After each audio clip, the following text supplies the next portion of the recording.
بسم اللہ الرحمن الرحیم۔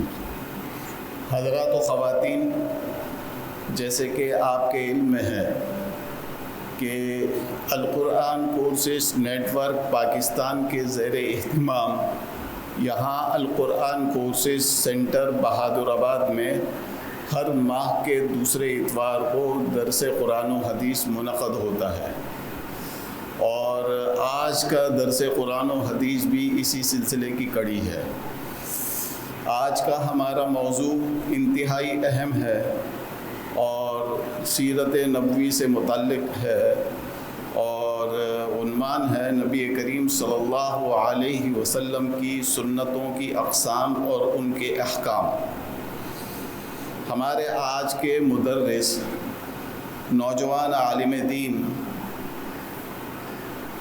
استاد جامعۃ السعید نرسری و جامعۃ النور دھوراجی جناب محترم مفتی محمد حارث محمود صاحب ہیں، اور وہ مذکورہ موضوع پر انشاءاللہ تعالی درس قرآن و حدیث دیں گے۔ میں ان سے گزارش کروں گا کہ درس قرآن و حدیث کا آغاز فرمائیں۔ الحمدللہ رب العالمین والصلاة والسلام على سید المرسلین وعلى آلہ وصحبہ ومن تبعهم بإحسان إلى يوم الدین۔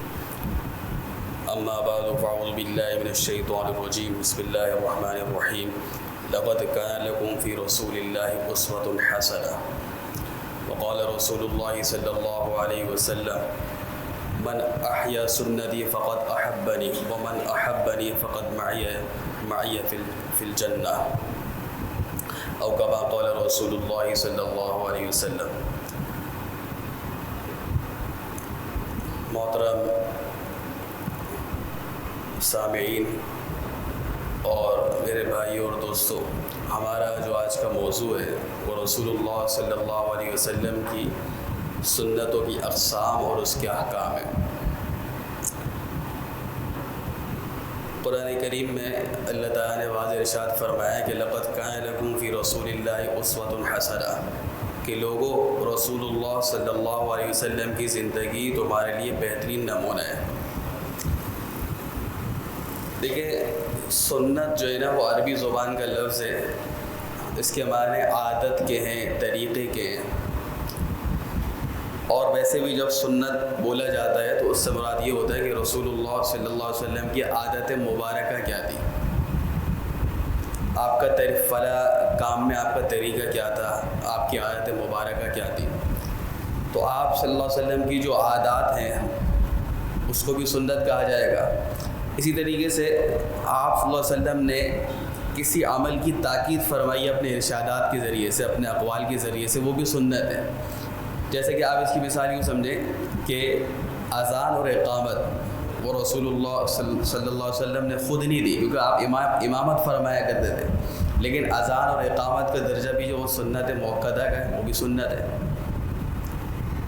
تو بعض اعمال کی آپ نے جو ہے وہ ترغیب دی ہے اور تاکید بھی فرمائی ہے، اس پر زور بھی دیا ہے، لیکن کسی وجہ سے خود نہیں کیا تو وہ بھی جو ہے وہ سنت کے اندر آئے گا۔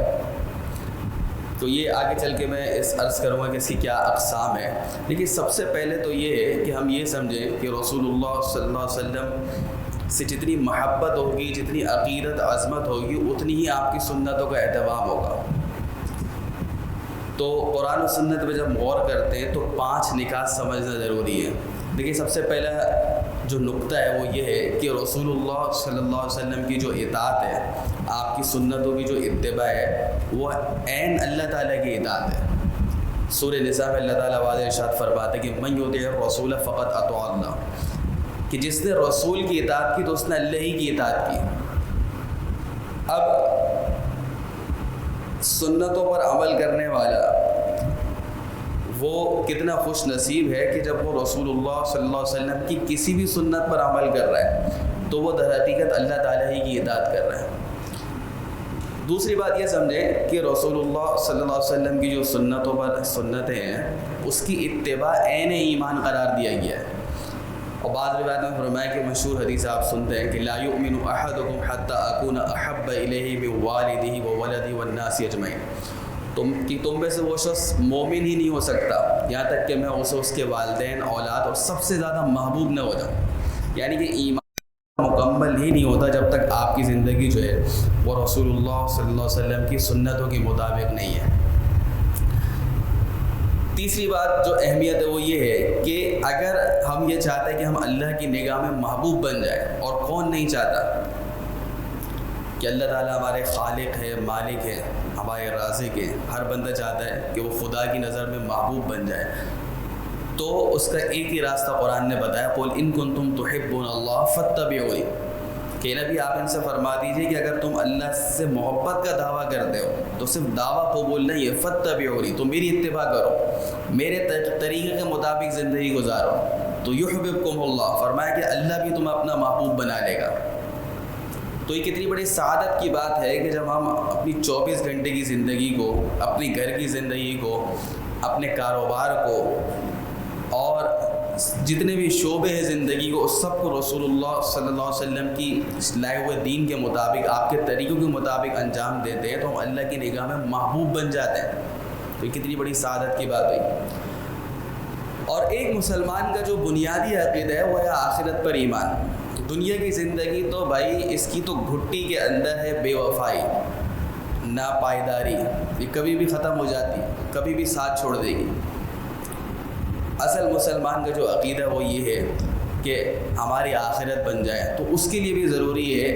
ایک مرتبہ رسول اللہ صلی اللہ علیہ وسلم نے حضرت انس رضی اللہ عنہ سے فرمایا، حضرت انس آپ کے خادم خاص تھے، 10 سال انہوں نے خدمت کی، تو آپ نے فرمایا کہ یا بنیا، اے میرے بیٹے، محبت سے فرمایا کہ اے میرے بیٹے.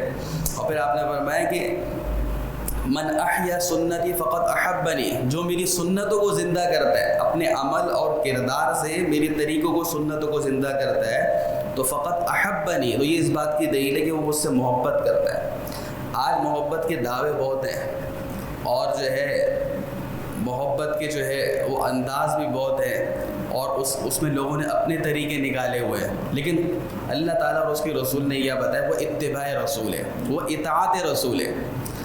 دیکھیں ایک حضرت حکیم الامت التھانی رحمۃ اللہ علیہ نے ایک عجیب ملفوظ ہے، وہ کہتے ہیں کہ دیکھو لوگ آج پوچھتے ہیں کہ بھائی کوئی ایسا وظیفہ بتا دیں کہ خواب میں جو ہے وہ جناب رسول اللہ صلی اللہ علیہ وسلم کی زیارت ہو جائے. حضرت اویس قرنی یہ تابعی تھے، اور آپ کا علم میں ہوگا کہ لیکن والدہ ان کی جو ہے بوڑھی تھی، وہ ان کی خدمت کیا کرتے تھے، تو والدہ کی خدمت کی وجہ سے جو ہے وہ رسول اللہ صلی اللہ علیہ وسلم کی زیارت نہیں کر سکے. اور جب ان کو موقع ملا وہ زیارت کے لیے تشریف لے جا رہے تو پتہ چلا کہ اللہ کے رسول علیہ السلام دنیا سے رخصت ہو گئے. تو حضرت تھانی رحمۃ اللہ علیہ فرماتے کہ دیکھو رسول اللہ صلی اللہ علیہ وسلم کا اصل حکم کیا تھا کہ بھائی اگر والدین خدمت کے محتاج ہوں والدین تو پھر سفر نہیں کرنا. وہ الگ بات ہے 3-4 بیٹے ہو تو ایک اگر خدمت کے لیے کافی دوسرا کر لے، لیکن اگر والدین خدمت کے محتاج ہے اور ایک ہی ہے تو پھر سفر کرنے کی اجازت نہیں. تو لوگ تو پوچھتے ہیں خواب میں زیارت ہو جائے، وہ تو جو ہے جاگنے کی حالت میں زیارت تھی، لیکن وہ یہ بات سمجھتے تھے کہ زیارت رسول، آپ کی زیارت سے بھی مقدم جو چیز ہے، اس سے بڑھ کر جو چیز ہے وہ آپ کی اطاعت اور آپ کی اتباع ہے. تو اس حدیث میں بھی یہ فرمایا کہ حضرت انس رضی اللہ تعالیٰ عنہ کو کہ جو میری سنتوں کو زندہ کرتا ہے تو وہی مجھ سے محبت کرنے والا ہے. اور ومن احبنی کان معی فی الجنہ، اور فرمایا کہ جو مجھ سے محبت کرے گا تو وہ جنت میں میرے ساتھ ہوگا. جنت میں صرف جنت میں نہیں ہوگا بلکہ جنت میں میرا قرب بھی اس کو حاصل ہوگا. تو یہ رسول ہم یہ چاہتے ہیں کہ ہم جو ہے کون نہیں چاہتا ہے، ہمارے پاس تو اعمال ہے ہی نہیں، اعمال میں وہ وزن ہی نہیں ہے، اعمال میں کوتاہیاں بے شمار ہیں، کمیاں بے شمار ہیں، ہر آدمی اپنے اعمال خود ہی جانتا ہے. ہر ایک یہ چاہتا ہے کہ قیامت کی تو روز جو ہے وہ اللہ کے رسول علیہ السلام کی میں شفاعت نصیب ہو اور آپ کا قرب نصیب ہو. تو فرمایا کہ میری سنتوں کو زندہ کرو تو جنت میں میرے ساتھ ہو گئے. اور 5ویں جو اہمیت سے متعلق میں بات کر رہا ہوں کہ فرمایا کہ من تمسک بسنتی عند فساد امتی، جب امت کے فساد کا جب زمانہ ہے، فتنوں کا زمانہ ہے، اور آج کل یہی زمانہ ہے کہ دین پر عمل کرنا مشکل ہوتا جا رہا ہے، دوسرے اپنے رکاوٹ بن جاتے ہیں، اپنے ناراض ہو جاتے ہیں، لیکن فرمایا کہ جو فساد کے زمانے میں میری سنتوں کو لازم پکڑے گا تو کان اجر 100 شہید، 100 شہیدوں کے برابر ثواب ملے گا. یہ حدیث موجود ہے. اور علماء نے اس حدیث کے ذیل میں ہی لکھا ہے کہ بعض سنتیں وہ ہیں جن پر عمل کرنا آسان ہے، پانی کس طرح پینا ہے، کھانا کس طرح کھانا ہے، لباس کس طرح پینا ہے. کوئی سنت بھی دیکھیں چھوٹی نہیں ہے، معمولی نہیں ہے، بلکہ دین کا کوئی عمل بھی معمولی نہیں ہے. حدیث میں فرمایا کسی نیکی کو بھی حقیر مت سمجھو. وَلَوْ أَن تَلْقَى أَخَاكَ بِوَجْهٍ طَلَقٍ، چاہے اپنے مسلمان بھائی کے ساتھ خندہ پیشانی کے ساتھ ملنا ہی کیوں نہ ہو. ان نیکیوں کی قدر تو آخرت میں معلوم ہوگی، آنکھ بند ہونے کے بعد معلوم. تو ویسے تو کوئی سنت چھوٹی نہیں ہے، لیکن درجات ہیں نا، جیسے فرائض ہیں، واجبات ہیں، سنت ہیں. جیسے میں ابھی عرض کروں گا تو سنتوں کی بھی درجات ہیں. تو علماء فرماتے ہیں یہ ان سنتوں کے بارے میں ہیں جن پر عمل کرنا دشوار ہے، لوگ رکاوٹ بن جاتے ہیں. جیسے اس حدیث میں فرمایا کہ اس وقت تک مومن نہیں ہو سکتے جب تک کہ میں والدین اولاد سب سے زیادہ محبوب نہ ہو جاؤں. تو یہ پتہ کس وقت چلتا ہے کہ جب ایک طرف لوگوں کو راضی کرنا ہے، ایک طرف لوگوں کی چاہت ہے، اور ایک طرف اللہ اور اس کے رسول کی چاہت، ٹکراؤ ہو رہا ہے. تو یہ اسی وقت پتہ چلتا ہے. تو فرمایا کہ 100 شہیدوں کو ثواب ملے گا. اب اگلی ہم بات پر آتے ہیں. تو جب یہ فضائل سامنے ہوں گے، اہمیت سامنے ہوگی، تو پھر کیا ہوگا؟ عمل کرنا آسان ہو جائے گا. دیکھیں صحابہ کرام اور رسول اللہ صلی اللہ علیہ وسلم کی صحبت انہوں نے اٹھائی، اور یہ وہ چیز ہے جو ان کو دوسروں سے ممتاز کر دیتی ہے. جس اللہ کے رسول کی زندگی میں ان کی صحبت اٹھائی اور اسی پر جو ہے ان کا ایمان پہ خاتمہ ہوا، تو اب بعد والے کتنا ہی عمل کر لے وہ ان کے مقام کو نہیں پہنچ سکتے. تو بہرحال وہ رسول اللہ صلی اللہ علیہ وسلم کے عمل کو دیکھتے تھے تو وہ خود اس بات کو سمجھ لیتے تھے کہ یہ سنت ہے، یہ فرض ہے، یہ واجب ہے.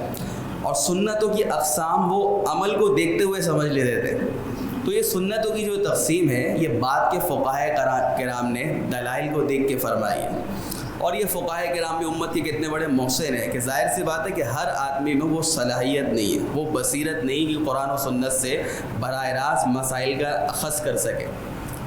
لیکن صحابہ کرام ظاہر سی بات ہے وہ یہ سمجھتے تھے کہ اللہ کے رسول علیہ السلام کا یہ عمل کس درجے کا ہے. اور اب ہمارے اور صحابہ کرام میں فرق کیا ہے؟ وہ کہتے تھے یار یہ سنت ہے تو فوراً عمل کرتے تھے. آج کا مسلمان اب لوگ مسائل پوچھتے آتے کہتے ہیں یار یہ سنت ہے، فرض واجب تو نہیں ہے نا. کیا پوچھتے ہیں بھائی یہ سنت ہے، فرض تو نہیں ہے نا. یعنی کہ ہم اس وجہ سے چھوڑ دیتے ہیں کہ یہ سنت ہے، اور وہ اس وجہ سے عمل کرتے تھے کہ یہ سنت ہے. اب کتنا بڑا فرق ہے. تو یہ حالات تو آئیں گے جو آج ہمارے سامنے. آج مسلمان جو ہے وہ پریشان ہے، ہر شعبہ تنزلی کا شکار ہے.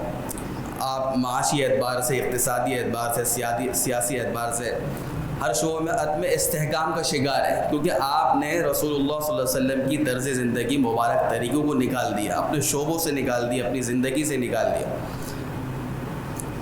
تو اب جب دلائل میں غور کیا تو فقہاء کرام نے کہا کہ بھائی دیکھو سنتیں جو ہے نا وہ 3 قسم کی ہیں. دیکھیں 2 سنتیں تو وہ ہیں جو جن کا تعلق عبادات سے، وہ سنت مؤکدہ ہے اور سنت غیر مؤکدہ. سنت مؤکدہ وہ سنتیں کہلاتی ہیں کہ جن کو رسول اللہ صلی اللہ علیہ وسلم نے جو ہے پابندی کے ساتھ اس پر عمل کیا ہے اور بلا عذر اس کو چھوڑا نہیں ہے.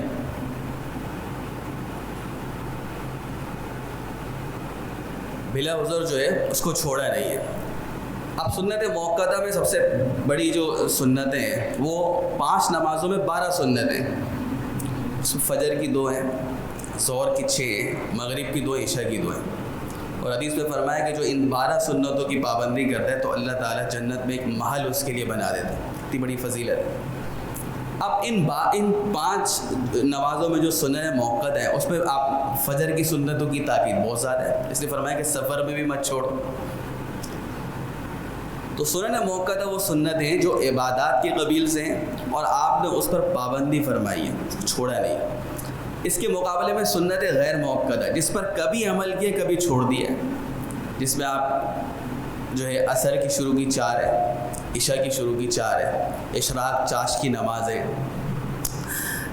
تو اس کی تاکید اس درجے کی نہیں ہے، اس کی تاکید اس درجے کی نہیں ہے.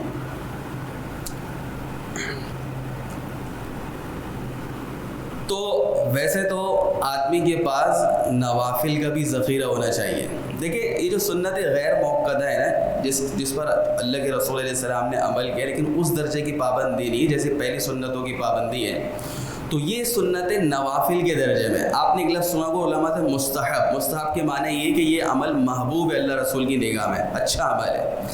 تو سنت غیر موقدہ, نفل, مستحب یہ ایک ہی چیز ہے, تو یہ دو سنتیں ہو گئی. اچھا سنت موقدہ پہ میں عرض کروں گا آگے مثالیں اس کی بہت ساری.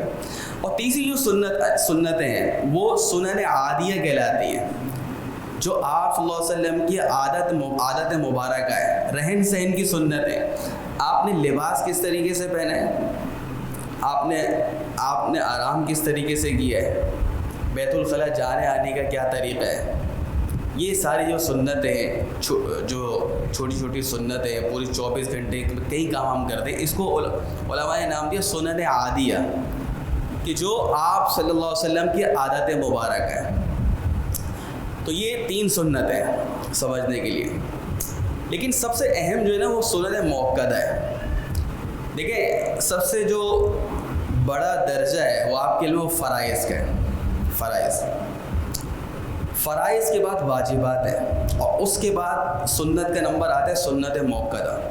ٹھیک ہے, ابھی جو سنت موقدہ جو اس میں نے عرض کیا کہ اللہ کے رسول علیہ السلام کی عادت مبارک ہے اور وہ عبادت کے طرز پہ آپ نے کی ہے اور اس پہ پابندی فرمائی, اس کو بلا عذر چھوڑتے نہیں تھے اللہ کے رسول علیہ السلام, یہ واجب کے قریب ہے. یہ کیا ہے, واجب کے قریب.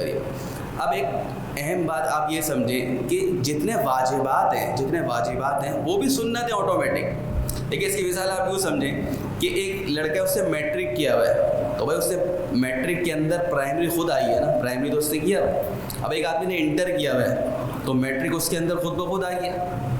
تو اسی طریقے سے جو واجبات ہیں وہ بھی سنت ہے. جیسے کہ اب واجبات کی آپ مثال لیں, جیسے عشاء کے وتر ہے. اچھا فرق یہ ہوتا ہے کہ سنت موقدہ جو ہے نا اس پہ اللہ کے رسول علیہ السلام نے پابندی فرمائی ہے اور بسا اوقات ناراضگی کا اظہار بھی فرمایا اس کے چھوڑنے پر. لیکن واجب کے ترک کے اوپر سخت وعید آ جاتی ہے, سخت قسم کی. جیسے میں آپ کو اس کی مثال سے آپ سمجھیں گے بات. جو قربانی ہے جس پر قربانی واجب ہے, صاحب نصاب ہو, تو قربانی کا جانور ذبح کرنا یہ واجب ہے. کیوں؟ کیونکہ اللہ کے رسول علیہ السلام نے فرمایا کہ بھائی من وجد سعۃ, جو کشادگی پائے, خوشحالی پائے, مالی خوشحالی, فلم یضحی, اور پھر بھی وہ قربانی نہیں کرتے جان, تو فرمایا فلا یقربن مصلی, وہ ہماری عیدگاہ کے قریب بھی نہ آئے. تو اتنی سخت ناراضگی کا اظہار یہ اس بات کی دلیل ہے کہ یہ جو ہے عمل واجب ہے. تو جب ہم نے کہا یہ واجب ہے تو آٹومیٹک یہ سنت بھی ہے, کیونکہ واجب کا درجہ سنت موقدہ سے بھی بڑا ہوا ہے. اور سنن موقدہ اور واجب جو ہے قریب ہے. اسی طریقے سے جو آپ عشاء کی وتر پڑھتے ہیں اس کا درجہ واجب کا ہے, کیونکہ آپ نے فرمایا کہ جو وتر نہیں پڑھتا فلیس منا, اس کا جو ہے ہم سے کوئی تعلق نہیں ہے. ناراضگی کا اظہار فرماتی ہے, وہ ہمارے طریقے پر نہیں ہے, اس کا ہمارے طریقے سے تعلق نہیں ہے, جو وتر چھوڑ دیتا ہے اس کا درجہ واجب کا ہے. سنت موقدہ کے جو احکام ہیں وہ یہ ہے کہ پہلی بات یہ ہے کہ اگر آپ سنت موقدہ چھوڑ دیں, ابھی میں نے صرف عبادات کی کچھ مثالیں دی ہیں, جیسے 5 نمازوں میں 12 سنت موقدہ ہے. ٹھیک ہے, اذان اقامت ہے. اسی طریقے سے جو ہے نماز باجماعت پڑھنا یہ بھی. اب ایک طبقہ ہے وہ نماز تو پڑھتا ہے لیکن بھائی گھر میں پڑھنے کی عادت بنائی ہوئی ہے, تو باجماعت پڑھنا اور مسجد میں آ کے پڑھنا ہے سنت موقدہ ہے. رسول اللہ صلی اللہ علیہ وسلم نے ساری زندگی آپ دیکھیں چند آزار کے علاوہ وہ آپ نے مسجد میں آ کے نماز پڑھی باجماعت. پھر 2 مستقل سنتیں, ایک ہے باجماعت اور ایک ہے مسجد میں آ کے پڑھنا. اب اگر مسجد دور ہے, بہت سارے آج کل فیکٹریوں میں, اداروں میں جماعت کی جگہ بنی ہوئی ہے, تو ٹھیک ہے اس میں مسجد کا ثواب تو نہیں ملے گا, لیکن یہ ہے کہ باجماعت نماز ادا ہو جائے گی. اکیلے پڑھنے سے وہ بہتر ہے. لیکن بعض لوگوں کو آپ نے دیکھا ہوگا کہ وہ نماز کا ماشاءاللہ اہتمام کرتے لیکن وہ گھر میں پڑھ لیتے, وہ انفرادی پڑھ لیتے ہیں. تو یہ سنن موقدہ کے خلاف ہو رہا ہے. بلکہ ایک روایت میں تو آپ نے اتنی ناراضگی کا اظہار فرمایا کہ میرا دل یہ چاہتا ہے کہ میں لکڑیاں جمع کروں اور جا کے ان لوگوں کے گھروں پہ آگ لگا دو جو بلا عذر گھروں میں نماز پڑھ لیتے ہیں. اتنی ناراضی کا اظہار فرمایا. بھئی گھروں میں جو نماز ہے وہ نفلی نماز ہیں, اس کا بھی فرمایا کہ بھئی گھروں کو قبرستان نہ بناؤ, گھروں میں بھی نمازیں پڑھنی چاہیے تلاوت, لیکن فرض نماز مسجد میں آ کے پڑھنی. ہاں بارش ہو رہی ہے, کوئی بہت زیادہ بیمار ہے, وہ الگ آزار ہے, اس میں اجازت ہے, لیکن تندرست آدمی کے لیے نہیں ہے. باجماعت پڑھے, مسجد میں آگے پڑھے, تو باجماعت جو ہے یہ سنت موقت ہے. اب سنت موقتہ کے جو احکام ہیں وہ یہ ہے کہ ایک شخص, اگر کوئی شخص جو ہے وہ سنت موقتہ چھوڑتا ہے تو فرمایا کہ یہ قابل ملامت ہوگا, یعنی اللہ کی بارگاہ میں جب پیشی ہوگی تو ڈانٹ ڈپٹ ہوگی, ناراضگی کا اظہار ہوگا, رسول اللہ صلی اللہ علیہ وسلم سے سامنا ہوگا تو خطرہ ہے کہ ناراضگی کا اظہار ہوگا. دوسرا علماء نے فرمایا کہ اگر عادت بنا لی چھوڑنا ہے, بھائی فرائض تو پڑھ لیتے لیکن سنتیں جو ہے وہ چھوڑ دیتے, عادت بنا لی, جیسے گھر میں نماز پڑھنے کی عادت بنا لی, تو فرمایا کہ یہ شخص جو ہے وہ گناہ گار بھی ہوگا, لیکن اس کا گناہ فرض اور واجب سے کم درجے کا ہے, کیونکہ سنت موقت ہے واجب کے بالکل قریب ہے.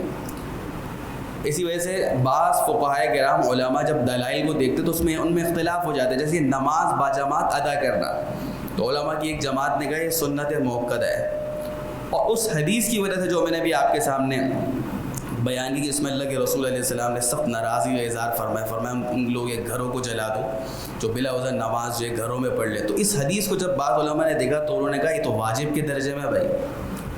اس لیے سنت موقتہ جو ہے اور واجب میں فرق میں نے آپ کو بتا دی کہ واجب کے ترک کے اوپر سخت وعید ہوتی ہے. سنت موقتہ میں آپ طور پر یہ ہوتا ہے کہ آپ صلی اللہ علیہ وسلم کی آیت مبارکہ پابندی فرمائی تو اس کو علماء نے سنت موقتہ کا نام دیا. تو بہرحال عادت بنا کے چھوڑنے والا گناہ گار بھی ہے, لیکن سب سے زیادہ جو محرومی کی بات اور تمام علماء اس پہ متفق ہیں وہ یہ ہے کہ قیامت کے روز جو ہے ایسا شخص جو سنن موقتہ کو چھوڑنے کا عادی ہے, غفلت کی وجہ سے, کوتاہی کی وجہ سے, سستی کی وجہ سے چھوڑتا رہتا ہے, فرمائیں کہ یہ شخص جو ہے وہ رسول اللہ صلی اللہ علیہ وسلم کی شفاعت سے محروم ہو جائے گا. اچھا یہ بات ذہن میں رکھیں کہ قیامت میں جو شفاعت ہوگی اللہ کے رسول علیہ السلام کی, اس کی کئی قسمیں. ایک حدیث میں آپ نے خود فرمایا کہ میری شفاعت تو لأہل الکبائر من امتی, میری امت کی کبیرہ جنہوں نے بڑے بڑے گناہ کر رکھے ان کے حق میں شفاعت کروں گا, سفارش کروں گا. تو جو سنن موقتہ کو چھوڑنے والا ہے تو ظاہر سی بات ہے کہ اس کو یہ شفاعت تو مل جائے گی, لیکن بعض لوگوں کے لیے جنت کا فیصلہ اللہ تعالیٰ فرما دیں گے, لیکن آپ صلی اللہ علیہ وسلم کی شفاعت کی وجہ سے درجات کی بلندی ہو جائے گی. کیا ہو جائے گی؟ درجات کی بلندی. ویسے تو ساری جنت ہی اللہ تعالیٰ ہمیں اپنے فضل سے لے جائے, اس کے کیا کہنے ہیں, لیکن ظاہر سی بات ہے درجات کا فرق تو ہے وہاں پر بھی. ٹھیک ہے, اب آپ کے یہاں بہادر آباد میں کسی کا فلیٹ ہو, دوراجی میں فلیٹ ہو, ڈیفینس میں ہو, گلشن میں فلیٹ ہو, تو فرق ہے یا نہیں ان میں؟ یہ میں ایک سمجھانے کے لیے چھوٹی سی مثال دے رہا ہوں. تو جنت کے درجات میں بھی فرق ہے. تو اسی طریقے سے ایک شفاعت ہوگی جنت میں ابتدائی داخلہ. دیکھیں یہ ایمان اتنی بڑی دولت ہے کہ کتنا بڑے گناہ گار کیوں نہ ہو کبھی نہ کبھی جنت میں جائے گا. لیکن دیکھیں ہم میں سے کون آدمی یہ چاہتا ہے کہ یار چلو جنت میں تو جائیں گے نا کبھی نہ کبھی. ٹھیک ہے, ایمان کی دولت تو اللہ کا فضل ہے, لیکن ظاہر سی بات ہے اگر یہ بھی کہا گیا کہ ایک دن جہنم میں چلے جاؤ اور وہاں کا ایک دن جو ہے وہ دنیا کے 1000 سال کے برابر ہے, مجھے بتائیں یہ تو ہمارے یہاں شیطان ہمیں دھوکے میں ڈالتے ہیں, جنت میں تو چلے جاؤ گے. تو آپ صلی اللہ علیہ وسلم کی شفاعت ہوگی بعض لوگوں کے لیے کہ شروع سے ہی وہ جنت میں چلے گئے. تو خطر ہے کہ سنن موقتہ کو چھوڑنے والا ہے وہ اس شفاعت سے محروم نہ ہو جائے. اور جیسے میں نے عرض کیا آگے میں 3-4 واقعات صحابہ کرام کی نقل کروں گا. ظاہر سی بات ہے کہ صحابہ کی زندگی سامنے ہوگی تو سنتوں پر اتباع کا شوق پیدا ہوگا, کیونکہ ان سے زیادہ کوئی جو وہ عشق رسول جو ہے کرنے والا پیدا نہیں ہوا. تو صحابہ کرام تو اس وجہ سے عمل کرتے تھے بھائی سنت ہے اس کو چھوڑنا نہیں, عمل کرو, یہ سنت ترک ہو رہی ہے, افسوس کر رہے ہیں. اور ہم مسلمان آج کے مسلمان اس پر آ گئے کہ بھائی مفتی صاحب یہ فرض تو نہیں ہے نا, سنت ہی ہے نا, چھوڑ دے. کتنی بڑی محرومی کی بات ہے کہ ایک ایک سنت کی وجہ سے جنت کے درجات میں فرق آ جائے گا اور آپ صلی اللہ علیہ وسلم کی شفاعت سے محرومی کا خطرہ ہے، اور کیسے ہم سامنا کریں گے؟ تو اس لیے جو سنن موقدہ ہیں، ابھی میں نے آپ کو صرف عبادات کی سنتوں پہ بات کی جو موٹی موٹی سنت ہے، انشاءاللہ معاشرت اور معاملات کی کچھ سنتیں بھی میں عرض کروں گا۔ تو یہ جو سنت موقدہ ہیں ان کو تو آپ فرائض اور واجبات کے ساتھ ان کو لازم پکڑنا ضروری ہے، اس کا بہت زیادہ کوئی عذر مجبوری ایک الگ بات ہے، ورنہ ان کو لازم پکڑیں۔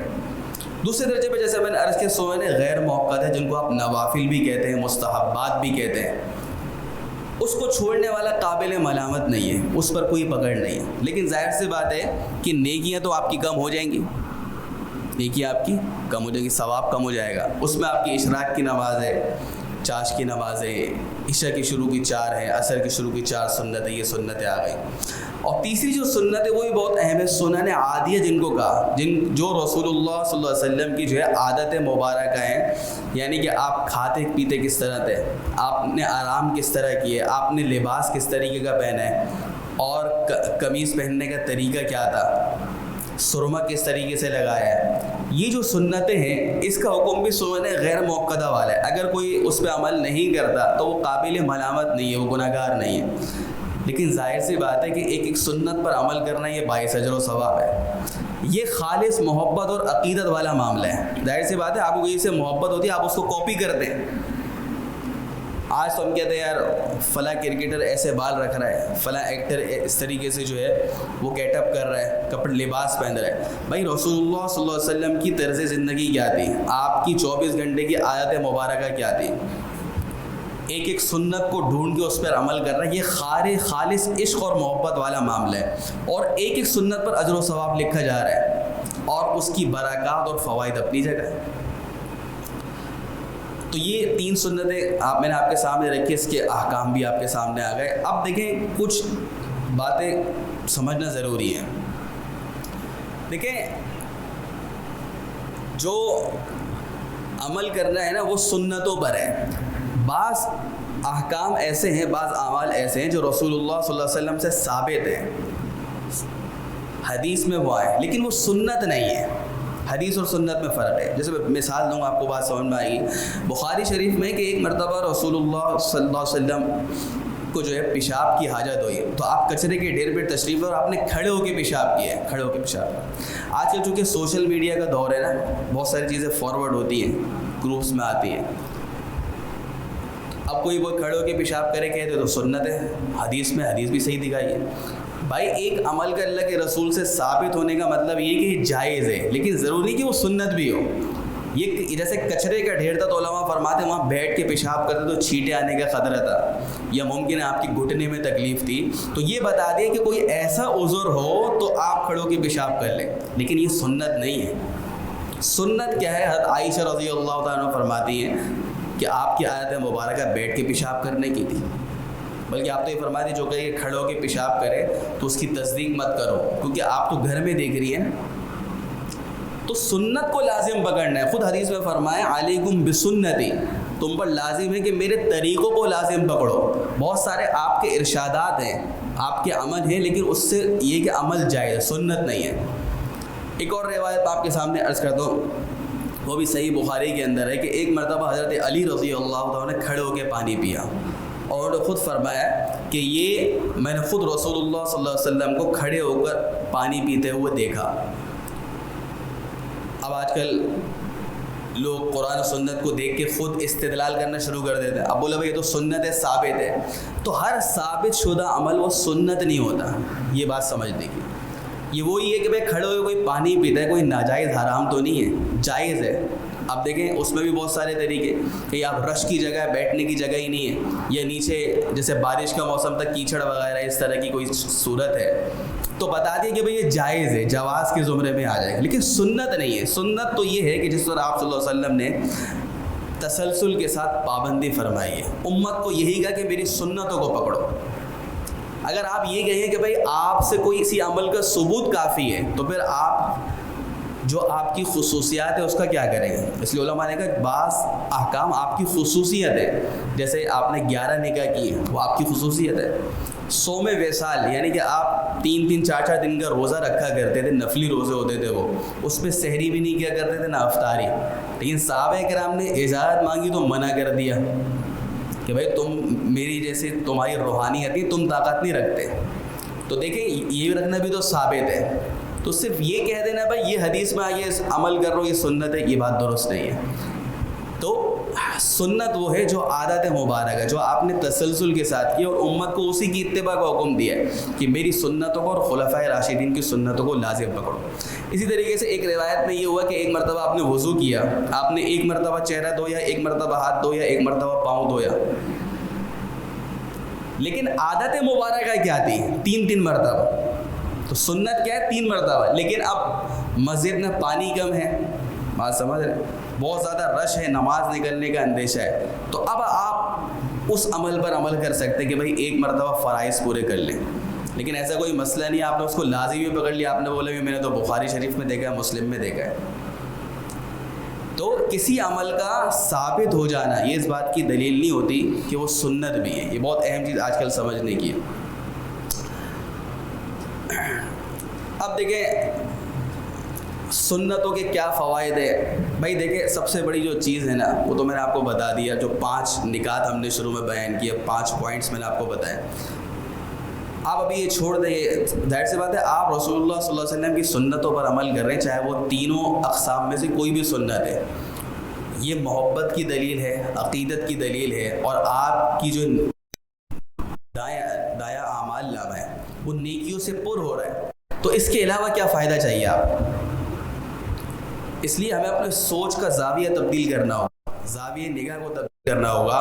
بہتر مسلمان یہ ہے کہ اللہ کی نگاہ میں وہ شخص جو اتباع سنت, آپ علی یعنی ولایت خاصہ, خاص دوستی ولایت خاصہ حاصل ہی نہیں کر سکتے جب تک کہ آپ متبع سنت نہیں ہیں. کتنا ہی بڑا کوئی عبادت گزار ہو لیکن وہ اتباع سنتوں سے اس کی زندگی ہٹی ہوئی تو وہ اللہ کی نگاہ میں محبوب نہیں ہے. لیکن سنتوں کا سب سے بڑا فائدہ کیا ہے جو سنن عادیہ خاص طور پر ہے کہ عادت عبادت بن جاتی ہے. بھائی آپ کو کھانا تو ویسے ہی ہے, کھائے پیے بغیر تو آپ نہیں رہیں گے, لیکن آپ نے فرمایا بسم اللہ پڑھ کے کھاؤ, اپنے سامنے سے کھاؤ, پلیٹ صاف کرو. ایک حدیث میں فرمایا کہ جو پلیٹ صاف کرتا ہے تو جو پیالہ ہے وہ اس کے لیے استغفار کرتا ہے, کیونکہ ہر چیز اللہ کی تسبیح پڑھ رہی ہے. تو یہ چھوٹی چھوٹی سنتیں, تو آپ کا کھانا کہ وہ بھی عبادت بن گیا. آپ بیت الخلاء جا رہے ہیں قضاء حاجت تو اتباع سنت کی نیت سے جائیں, بایاں پاؤں داخل کریں کہ جائیں اور نکلتے ہوئے دایاں پاؤں باہر نکالیں. اس طریقے سے قمیص پہن رہے ہیں, پہلے جو ہے دایاں ہاتھ ہے پھر بایاں ہاتھ ہے. تو یہ سنن عادیہ عادت عبادت بن جائے, 24 گھنٹے کی زندگی آپ کی اتباع سنت کے مطابق ہو جائے. سنت کا سب سے بڑا فائدہ یہی ہے. دوسرا بڑا فائدہ یہ ہے کہ یہ سنن جو ہوتی ہیں فرائض کی تکمیل ہوتی ہے ان سے. قیامت کے دن سب سے پہلے فرائض کا حساب ہوگا. اگر فرض میں کمی رہ گئی, فرض میں کمی رہ گئی تو وہ سنتوں سے پھر پوری کی جائے گی. اب آپ دیکھیں, اب آپ کہتے ہیں یار یہ تو سنت ہے, تو کتنا افسوس ہوگا وہاں پر کہ ہم نے تو اس وجہ سے چھوڑ دی کہ سنت ہے. اب آپ کے نامہ اعمال میں کچھ ہے ہی نہیں فرائض کو پورا کرنے کے لیے. اور کون شخص ہے جو دعویٰ کرے کہ آپ کے فرائض ایسے ہیں کہ اس میں کمی ہے ہی نہیں, کوئی بھی دعویٰ نہیں کر سکتا. تو فرائض کی جو کمی کوتاہی ہے وہ سنت سے پوری ہوں گی. دیکھیں, اور یہ جو میں بات کر رہا ہوں نا یہ انفرادی حیثیت سے ساری بات ہو گئی. باقی مجموعی حیثیت سے جب امت جو ہے وہ رسول اللہ صلی اللہ علیہ وسلم کے طریقوں کو چھوڑ دے گی, معاشرت کے اندر, تجارت کے اندر, سیاست کے اندر, اقتصادیات کے اندر, تو وہ امت زوال کا شکار ہو جائے گی. سب سے بڑا نقصان یہی ہے. اور ہم چاہتے ہیں کہ زمین اور آسمان کی برکتوں کے دروازے اللہ تعالیٰ ہم پر کھولے, امن و امان قائم ہو جائے, معیشت ترقی کرے. اس پہ بنیادی وجہ یہی ہے کہ آپ رسول اللہ صلی اللہ علیہ وسلم کے طریقوں کو زندہ کریں. مجموعی اعتبار سے تو بہت بڑا نقصان ہے کہ امت ہر طبقے میں پھر زوال کی شکار ہو جائے گی. اب دیکھیں میں آپ کو صحابہ کرام کے 2-3 باتیں سامنے رکھوں, جس سے پتہ چلے کہ ان حضرات کے دل میں سنت کی کیا قدر و قیمت تھی. حضرت عمر رضی اللہ تعالیٰ کا مشہور قول ہے کہ انہوں نے حضرت اسود کو مخاطب کر کے فرمایا تھا کہ تو ایک پتھر ہے اور نہ نفع دے سکتا ہے نہ نقصان. اگر رسول اللہ صلی اللہ علیہ وسلم کو نہ دیکھا ہوتا کہ انہوں نے آپ بوسہ دیا تو میں بوسہ نہ دیتا. تو اس ارشاد سے آپ جو ہے یعنی کہ عمر رضی اللہ عنہ سمجھ رہے ہیں پتھر ہے نفع نقصان نہیں دے سکتا, چونکہ لیکن جو اللہ کے رسول علیہ السلام نے طواف کے دوران بوسہ دیا ہے تو فرمایا کہ اتباع سنت یہ ہے کہ بوسہ دیا جائے. یہ ہے.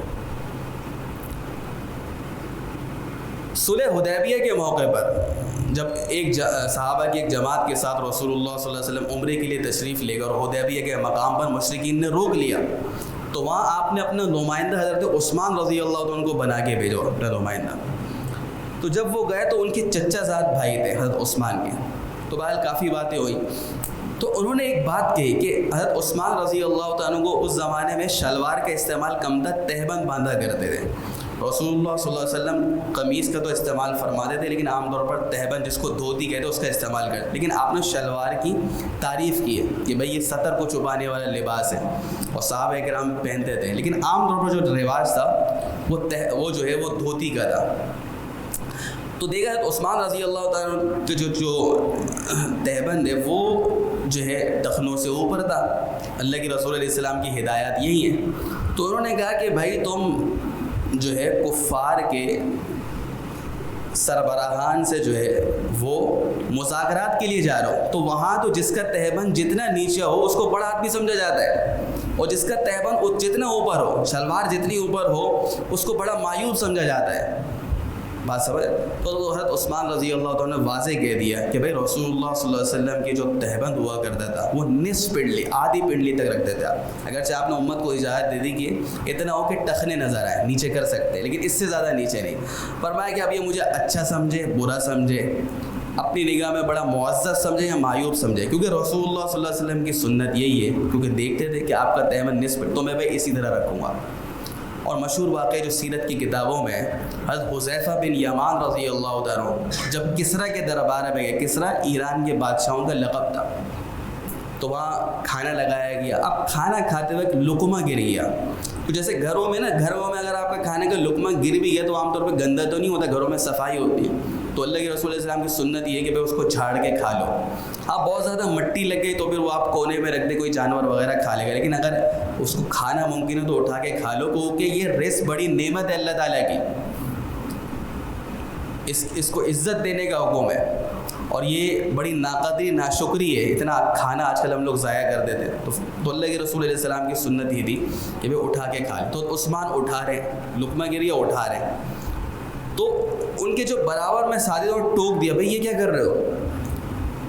اب آپ تصور کریں کہ جیسے ہمارے ایوان صدر ہے تو اسی طرح کا کوئی ہوگا, تو بھائی یہاں تو یہ بڑا معیوب سمجھا جاتا ہے. اور یہ جو ہے حرص اور لالچ اس قسم کی بات کی تو اس کی دلیل ہے. تو انہوں نے فرمایا کہ بھائی کیا میں ان بے وقوفوں کی وجہ سے اپنے محبوب کی سنت چھوڑ دوں. یہ ہے ان انداز. اسی وجہ سے سنت پر جو عمل ہو وہ فخر کی نیت سے ہونا چاہیے, وہ اتباع سنت کی نیت سے ہونا چاہیے, احساس کمتری کی نیت سے نہ ہو.